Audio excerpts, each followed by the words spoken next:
જય ગૌ માતા।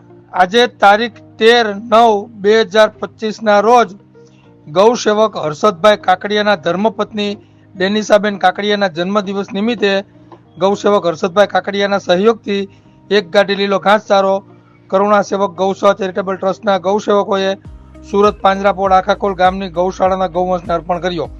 ત્યારબાદ પાંજરાપોળના બીમાર ગૌવંશના વોર્ડમાં બધા જ બીમાર ગૌવંશની સાફ સફાઈ કરી, તેમના પડખા ફેરવી, તેમને પાણી પીવડાવી, તેમને લીલો ઘાસચારો આપ્યો તથા આજે ગૌલોકવાસી વિમળાબેન રમણીકભાઈ ટીમ્બડિયાના શ્રાદ્ધ નિમિત્તે ટીમ્બડિયા પરિવારથી રૂપિયા 5,555 ગૌ સેવામાં મળે છે।